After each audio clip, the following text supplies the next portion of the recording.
Siddhu Jonnalagadda, Anupama Parameswaran hero హీరోయిన్లుగా నటించిన Tillu square cinema box office దగ్గర వసూళ్ల వర్షం కురిపిస్తోంది. మల్లీగ్రామ్ తెరకెక్కించిన ఈ చిత్రం తొలి రోజు 23.7 కోట్లు కలెక్ట్ చేసిన సంగతి తెలిసిందే. ఇక రెండవ రోజు కూడా టిల్లుగాడు అదే ర్యాంపేజ్ కొనసాగిస్తున్నాడు. ఈ చిత్రం 2 రోజుల్లో ప్రపంచవ్యాప్తంగా 45.3 కోట్ల గ్రాస్ వసూళ్లు సాధించి 50 కోట్ల క్లబ్ వైపు దూసుకెళ్తోంది.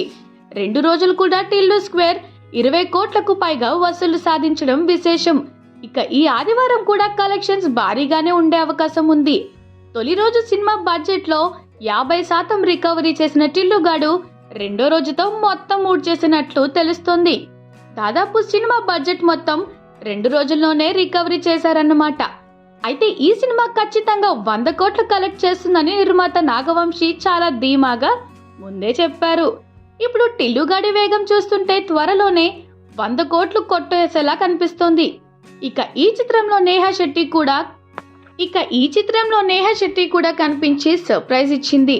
అలానే సిద్ధు తండ్రి పాత్రలో మురళీధర్ గౌడ్ మరోసారి అద్దరగొట్టేశారు. ఇక మురళీ శర్మ ప్రిన్స్ కీలక పాత్రలో మెప్పించారు. సితారా ఎంటర్టైన్మెంట్స్, ఫార్చ్యూన్ 4 సినిమాలు కలిసి ఈ చిత్రాన్ని నిర్మించాయి. బీమ్స్ సిసి రోలియో బ్యాక్గ్రౌండ్ స్కోర్ అందించారు. రామ్ మిరియాల, అచ్చు రాజమణి కలిసి మ్యూజిక్ ఇచ్చారు. ఇక ఈ సినిమాలో టిల్లు చెప్పిన వన్ లైనర్స్, రిఫరెన్స్లు థియేటర్లో టపాసులు పేలాయి. ఇక తనదైన డైలాగ్ డెలివరీ, మాడ్యులేషన్, ఎక్స్ప్రెషన్స్ తో సిద్ధు మరోసారి మ్యాజిక్ చేశాడు. ఈ సినిమాకి అనుపమ పరమేశ్వరన్ అందాల మెయిన్ అట్రాక్షన్ గా నిలిచాయి. సినిమాలో లిప్ లాక్లు, రొమాంటిక్ సీన్లతో అనుపమ, సిద్ధు ఓ రేంజ్ లో రెచ్చిపోయారు.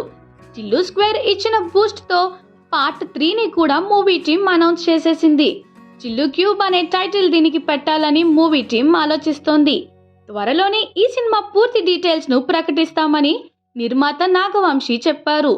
టిల్లుగాడు ఎన్నిసార్లు వచ్చినా జనాలు థియేటర్లకు వస్తారని, ఆ రేంజ్ లో ఈ క్యారెక్టర్ అందరికీ కనెక్ట్ అయిందంటూ నాగవంశీ అన్నారు.